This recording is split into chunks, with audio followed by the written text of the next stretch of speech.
My fiancé told his groomsmen, "She's just someone to marry, not someone I love. That ship sailed years ago." Not realizing I was in the next room. I didn't cancel the wedding, I just rewrote it. Every vow, every toast, every guest heard the truth. I'm Elise, 31, female, and I haven't slept in 2 days. I keep replaying his words like a song I never wanted to hear, burned into my skull, looping at full volume every time I close my eyes. She's just someone to marry, not someone I love. That ship sailed years ago. That ship sailed years ago. And he said it with a goddamn laugh. A laugh to his groomsmen. It was the night before our wedding. We were staying at this big lakeside house his best man Mason had rented for the weekend. Kind of a guys and girls under one roof type situation. We had separate wings like some failed attempt at tradition. But let's back up. I met Grant, 34, male, 6 years ago at a mutual friend's barbecue. He had that kind of unbothered golden retriever charm. Witty, tall, infuriatingly confident in that way that made you want to punch him and kiss him at the same time. He worked in finance, loved trivia, made bad dad jokes, and for the first 2 years, I honestly believed he was the one. He used to bring me flowers on random Thursdays. Not roses, dahlias. Said they were stubborn and bright like me. I fell hard. We moved in after a year, got engaged after 3. It wasn't perfect, what is, but I loved him. Or more accurately, I loved the version of him I met. Because slowly the cracks started showing. Little things. A pause when I said, "I love you" first. His weird defensiveness when I asked about his past. The way he never deleted photos of his ex, Jess, from his Dropbox, always had an excuse, like, "It's just backed up." Who even uses Dropbox anymore? I knew about Jess. Everyone did. They dated for 5 years. Broke up before I came into the picture. From what little he told me, she cheated, broke his heart, and taught him not to believe in fairy tales. But there was always something. The way he'd go quiet if she was mentioned. The way his friends would look at me sometimes like I was a substitute teacher. And stupidly, I ignored it. I made it work. I planned our wedding, budgeted everything, fought tooth and nail to make it beautiful. My dad passed last year, and I wanted that day to mean something. Something solid, rooted in love, in legacy. I wrote my vows on the back of one of his old recipe cards. It was the only thing I had left that still smelled like him. That card is still in my purse. I don't even know why anymore. Anyway, the night before the wedding, I went to find Mason, Grant's best man, because he'd offered to help me move the wine delivery to the coolers. I walked down the hall toward the guy's wing and heard laughter. Loud, drunk, doors open, voices echoing. I paused, not wanting to walk in mid-joke, and that's when I heard it. Grant's voice. Unmistakable. That lazy drawl when he's tipsy. "She's just someone to marry, not someone I love. That ship sailed years ago." The room exploded in laughter. I didn't breathe. I didn't move. I just stood there while they laughed like it was a joke, like I was the punchline. And then Mason, fucking Mason, goes, "Jess was the one, huh?" And Grant sighed. "Yeah, I mean, come on. You don't get over someone like that. Elise is great, but not like that." The walls felt like they were tilting. My fingers went numb. I backed away, turned around, somehow made it to the other side of the house without collapsing. I didn't say anything to anyone that night, just lay in bed staring at the ceiling, letting the silence scream. I didn't cancel the wedding. I rewrote it. I woke up the next morning with my stomach in knots and my heart a brick. I stared at my phone for 20 minutes debating if I should call it off. Just text Grant. "You don't love me? It's off. Goodbye." Simple, clean, dignified. But then I thought, why the hell should he get dignity? He was about to humiliate me in front of 130 people. Let me walk down the aisle smiling like a fool, whisper vows to a man who pitied me, a man still in love with a ghost. And I was supposed to, what? Be graceful? Quietly back out and save face? No. If he was going to marry someone, not someone he loved, then he was going to do it in front of everyone. But my way. So I showered. Did my makeup like nothing was wrong. When the hairstylist showed up, I smiled and laughed like every other bride. Inside, my bones were shaking. But outside, flawless. I texted my friend Danny, 30, female, and asked her to help me make a few adjustments to the ceremony. She knew something was off. She's always known when I'm not okay. But she didn't ask questions. Just nodded and said, "Whatever you need." I reprinted my vows. The real ones. The ones I wasn't supposed to say. Then I called the DJ and asked if I could change the audio track for the ceremony entrance. He was confused. Said it would be last minute, but I slipped him an extra $200 and said, "Just play what I send you. No questions." He agreed. Next, I called my cousin Tyler, 26 male. He's a film student. Had offered to record the wedding as a gift. I told him to make sure he filmed everything. I mean, everything. No matter what happened. He said, like, dramatic reality TV? And I said, exactly like that. By the time I slipped on my dress, I was trembling. Not with fear, with focus. It felt like the most elaborate lie I'd ever lived. A wedding, dressed up like love, wrapped around betrayal. Grant saw me during the first look, and his eyes lit up like he was looking at the luckiest decision he'd ever made. "You look goddamn perfect," he whispered, like it meant something, and I smiled, because the rage inside me was diamond sharp. He leaned in and kissed my cheek, then joked, "You sure you want to do this?" I looked him dead in the eyes and said, "Oh, absolutely." Guests arrived. Champagne flowed. Everyone buzzed about how gorgeous the setup was. The flowers, the view, the calm water of the lake behind the altar. Picture perfect. And then it was time. The DJ pressed play, and instead of the soft acoustic guitar Grant picked, a voice echoed across the speakers. Grant's voice, saying, "She's just someone to marry, not someone I love. That ship sailed years ago." Laughter followed. Mason's voice, Jess's name. People froze, heads turned, whispers erupted, and I walked down the aisle to that, because I had planted my phone outside that room, recorded everything, let him hear his own betrayal, over and over, while I walked toward him in white. The silence after that recording cut off, deafening. You could hear someone's champagne glass hit the ground and shatter. A baby started crying. An aunt audibly gasped, but mostly it was just stunned, horrified silence. Grant stood at the altar frozen, mouth slightly open, eyes darting around like he was searching for an escape hatch. Mason went pale. His fiancé literally covered her face with her program and whispered, "Oh my God." I walked, slow, controlled, straight down that aisle like I hadn't just detonated a nuke in a sundress. My heart wasn't racing anymore. It had settled into something colder, steadier. Every step felt like fire and ice. Every face turned toward me, and not a single one looked relaxed. They weren't here for a wedding anymore. They were watching a reckoning. Grant didn't move. Didn't breathe, I think. When I reached him, I didn't take his hand. "Hi," I said. "What?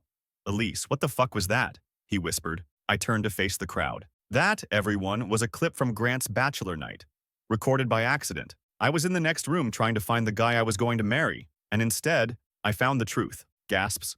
Someone's mom covered her mouth. My uncle whispered, "Jesus Christ." I took a deep breath and pulled out my vows. Not the ones I'd written 6 months ago, the ones I wrote this morning at 3 a.m., with my fingers trembling and my eyes swollen from crying. I was going to start these vows with a memory, one of the good ones, like the night we got engaged in Big Sur, or how you held my hand through my dad's funeral. But that would be a lie, wouldn't it? Because you don't love me. You said it yourself. "She's just someone to marry, not someone I love." Grant tried to speak, stepped forward. "Elise, come on. Can we talk?" "Not here." "No," I snapped. "You wanted an audience. You performed for your boys. Let's not get shy now." I kept reading. Voice steady, hands solid. "I loved you. Fully. Foolishly. I built a life on the promise that you were honest with me, that what we had was real. And now I stand here, in front of everyone we care about, and I give that love back. I don't want it anymore. You can have it. It's worthless to me now." At this point, my mother was sobbing. His parents were stone-faced. Mason looked like he wanted to crawl into the earth and die. And here's the thing, Grant. I'm still standing here. I still got dressed, still showed up, because I want everyone to see what betrayal looks like in a tuxedo. That's when he snapped. "You're being insane right now," he shouted, voice cracking. "This is humiliation. This is messed up. You blindsided me." "Oh, did I?" I smiled sweetly. "Funny. That's exactly how I felt last night." Then I dropped the vows and walked away. Let him stand there, alone, humiliated, exposed. And I wasn't done yet. I didn't run. I walked down that aisle like it was a damn runway, veil trailing behind me, heels clicking like gunshots on the wooden deck. Every head turned. Some people were still recording. Yes, recording. Because of course they were. You blow up a wedding in real time and suddenly everyone's a journalist. When I reached the end of the aisle, I didn't cry. I didn't scream. I just looked out over the stunned sea of guests, found Danny near the front, and gave her the smallest nod. She stood up instantly. "Come with me," she whispered, grabbing my hand. We dipped into the bridal suite and slammed the door behind us. I ripped off my veil and threw it across the room. "Fuck," I said, finally shaking. Okay, I did it." "You did," Danny said, grabbing my shoulders. "You were a fucking Avenger, Elise. But here's the thing no one tells you about revenge. After the adrenaline wears off, you're just there, standing in a white dress, shaking, mascara still perfectly in place with nowhere to go." I sat down hard on the edge of a velvet chair. "I feel sick. I can't breathe." "You just ended a wedding like it was a goddamn HBO finale." "That's normal," she said, kneeling beside me. Outside, we could hear chaos. People talking over each other. Someone yelling. Grant, probably. Someone knocked on the door. "Elise?"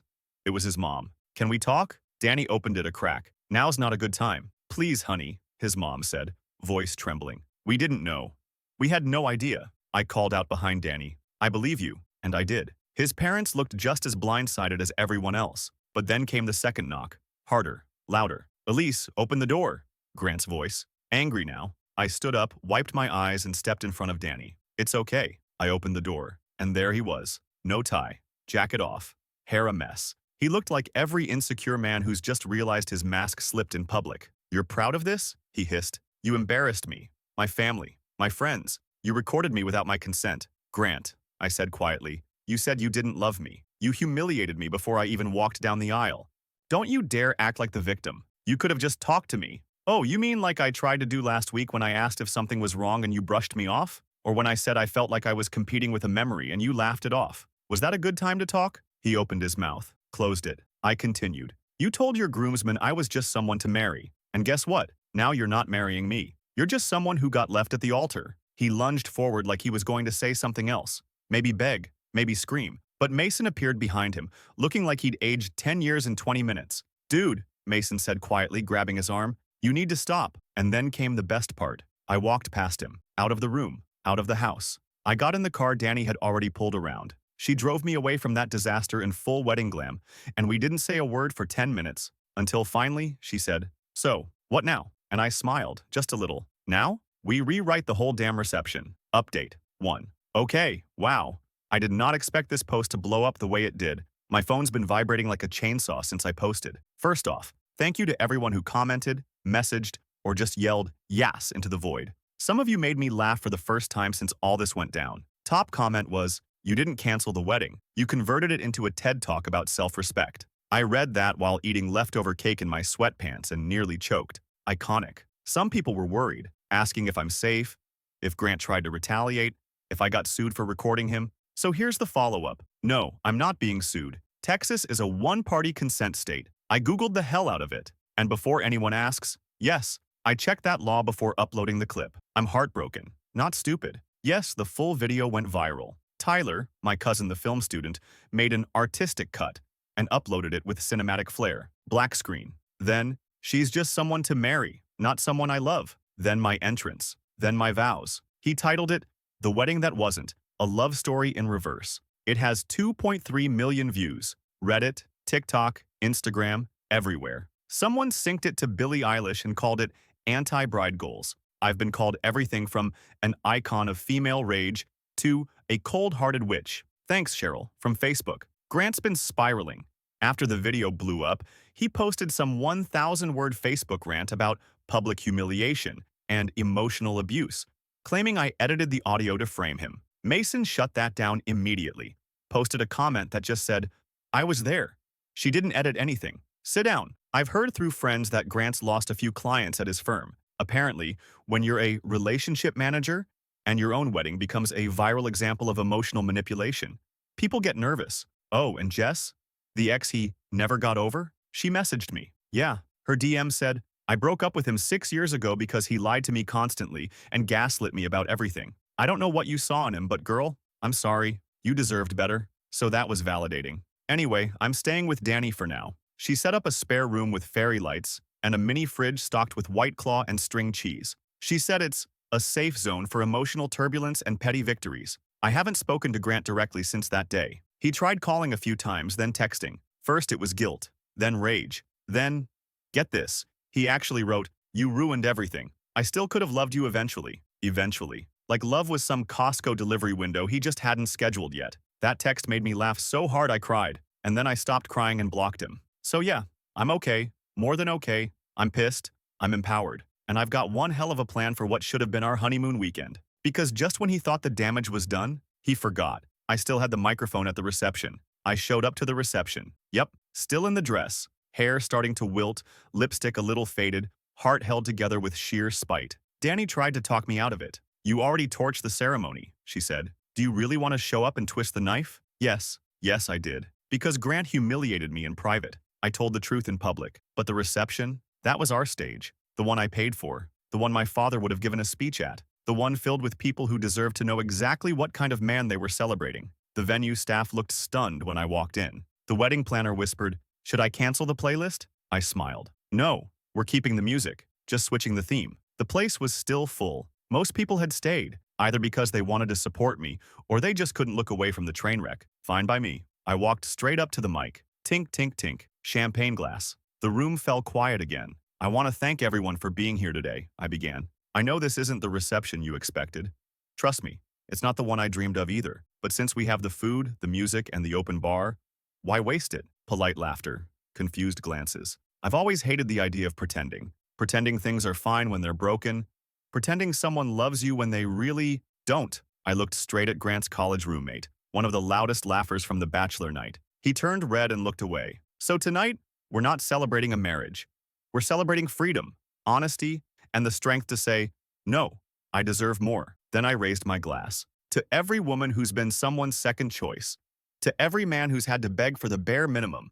And to every person who found out too late they were loving someone who didn't love them back, but had the courage to walk away anyway. The room erupted, like actually clapped and cheered. I started walking off, but Danny grabbed the mic. Oh, wait. Before we go, Elise has one more surprise for Grant. I froze. Danny, she winked. Don't worry, it's a gift. She pointed to the screen behind the dance floor. The slideshow Grant had planned, full of couple photos, trips, engagement pictures. Except now, it wasn't that. It was texts, screenshots. His texts to Jess, to Mason, one to his brother that said, Elise is a good fallback. She'll be a great mom one day. I can see myself settling with her. Settling, not loving. Settling. The room turned to ice. Someone whispered, holy shit. Then the slideshow cut to black. Danny handed me the mic back. I looked out at everyone. And that, folks, is why there's no first dance tonight. I wish I could say Grant left with some dignity after that. But narcissists don't vanish quietly. They detonate. About 10 minutes after the slideshow ended, and after half the room awkwardly started dancing because, what else do you do? His mother stormed into the venue like she'd just been told her son was crucified on the lawn. Elise, she shrieked, marching up to me in her pearls and low heels, fury sparkling in her eyes like a suburban dragon. How dare you humiliate my son like this? Do you know what you've done to him? I stared at her like she'd grown antlers. Excuse me? You've ruined his career, his reputation. He's heartbroken, sobbing. He can't even get out of bed. Good, I said. Maybe he can cry into the arms of the woman he actually loves. Jess, was it? Her eyes twitched. That was years ago. He was young. You should have talked to him privately, not made a circus out of it. And that's when I snapped. I laughed, loud, bitter, ugly. Your son had 6 years to get over Jess and grow the hell up. Instead, he lied to me, mocked me to his friends, and treated me like a consolation prize. You raised a man who thinks love is transactional and feelings are optional. So if he's crying now, he can sit in it. The room had gone quiet again. People were watching. She realized it too late. Shame on you, she spat. You humiliated yourself more than you did him. Funny, I said, walking away. I feel just fine. But it didn't stop there. 15 minutes later, 2 of Grant's co-workers, finance bros with dollar-sign haircuts and loyalty to their boy, cornered me by the bar. One leaned in, breath thick with whiskey. That was real cold, Elise. You think anyone's gonna date you after this? I blinked at him. You think I care? You come off crazy, you know, the other chimed in. Recording him, blasting his texts. Not classy. I smiled, slow and surgical. You boys think loyalty is classy until it turns on you. Tell Grant he can thank his ego for all this. And if you ever speak to me like that again, I'll make your text the next slideshow. They backed off real quick. The sad part? There were still people who stayed, who danced, who raised their glasses when the DJ finally said, let's turn this funeral into a party. I didn't even ask him to. He just knew. I danced too. With my friends, with my cousin Tyler, with Danny, who held my hand during the slow songs and whispered, you're going to be okay, better than okay. And I was. For a few hours I forgot. I laughed. I drank champagne straight from the bottle. Someone handed me a cupcake and said, you're my hero. Another girl, maybe 20, hugged me and whispered, thank you. You showed me what self-respect looks like. That's when I started crying. Real tears, finally. Not from heartbreak, but from release. But the next day, oh, that's when Grant really lost it. Update 2. So, remember how I said Grant wouldn't go quietly? Yeah, strap in. About 3 days after the wedding I started getting weird DMs.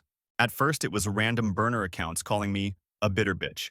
Or, attention whore bride. Okay, internet trolls. I figured it was fallout from the video going viral. Comes with the territory, right? But then I got a call from my HR manager. Elise, did you recently go through a breakup? I blinked.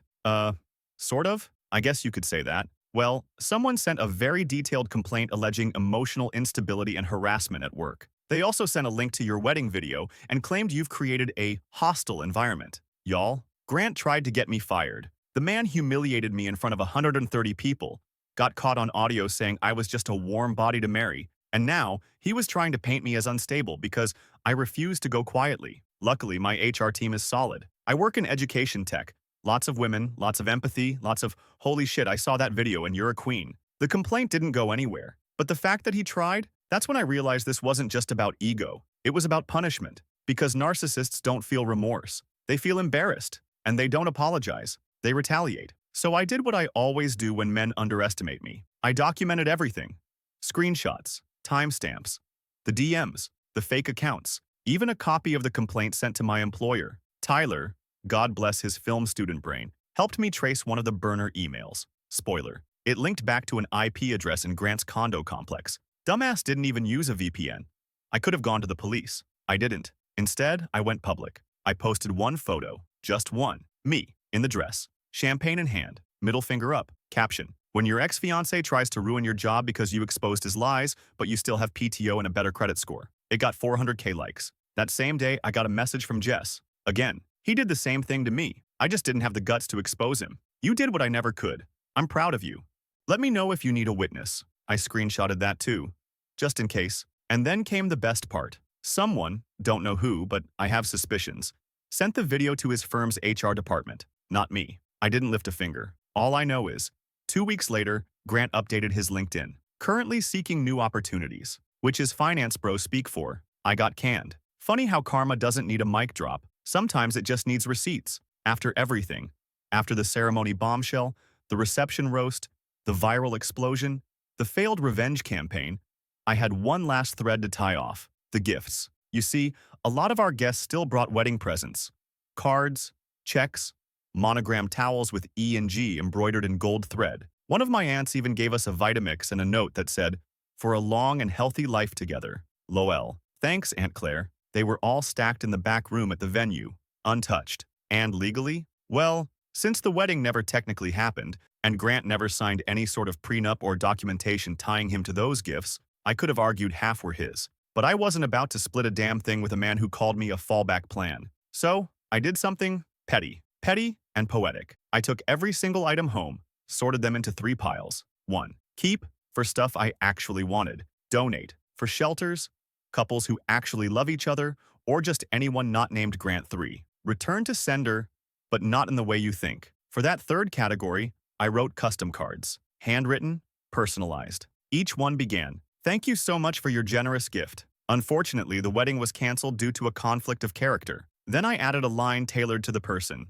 "Your salad bowl is now being used in a domestic violence shelter kitchen, feeding women who left abusive marriages. May it continue to serve better unions. Your Crate and Barrel wine decanter made a wonderful prize in a charity raffle benefiting girls in STEM. Your monogrammed blanket was donated to a foster teen moving into their first apartment. It deserves a home with warmth." I sent these notes to every guest who had been kind, who hadn't taken sides, who looked at me, even as I read my vows to no one and didn't flinch. As for Grant's parents, I boxed up their very expensive silverware set, taped a photo of their son's text about me being a good fallback, and wrote, "Please pass this along to the next woman your son deceives. She'll need something sharp." Mason tried to reach out after all this. Said he was sorry. Said he didn't think Grant meant what he said, that it was just drunk guy talk, and we all say dumb things when we're scared of commitment. I responded with one sentence. He wasn't drunk when he said it to Jess 6 months ago. Because yeah, I'd seen those texts too. So here I am now, 2 weeks out, sitting in an apartment full of slightly mismatched kitchenware and no regrets. I'm planning a solo trip to Costa Rica with the honeymoon miles. I refuse to let Grant cancel. Danny's coming with me for the first leg. After that, I'm going to hike, sleep, and relearn the sound of silence.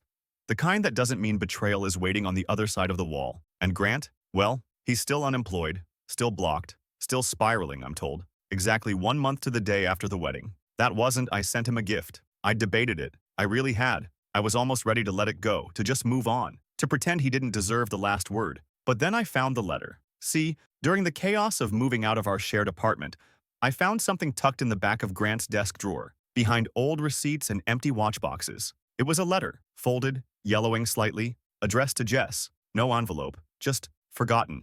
It was dated 4 months into our relationship. "I still dream about you. I'm with someone else now and she's sweet, kind, all the things people say you should want, but she's not you. Every time I'm with her, it feels like playing house. Like I'm acting out the motions of something I'm supposed to feel, but never quite do. I keep hoping it'll go away. That I'll wake up one morning and she'll be the one I ache for. But I don't. I just feel tired. I miss you. G. I read it twice, and then I put it in a new envelope, along with a photo of me at the altar, just me, holding the bouquet, smiling like the fool I used to be. On the back I wrote, "You were right. I was playing house. But now, I'm building a home with no room for liars." I packaged it all up, added a single rose from the bouquet I had preserved in resin. Then I mailed it, no return address, no signature. Just one final goodbye. I'll never know what face he made when he opened it. If he crumpled it up, if he laughed, if he sat down for the first time in his life and really looked at himself. I don't care, because this wasn't about him anymore. This was for me. For every time I said, "It's fine," when it wasn't. For every night I went to bed wondering why his love felt so small, so distant, like I had to earn it. For every friend I reassured, every doubt I swallowed, every inch of myself I shrank just to make him more comfortable. He gave me silence. I gave him a spotlight. He gave me betrayal. I gave him a legacy. And now I sleep with the windows open. I dance barefoot in my living room. I drink wine out of the wedding flutes and toast to my goddamn freedom.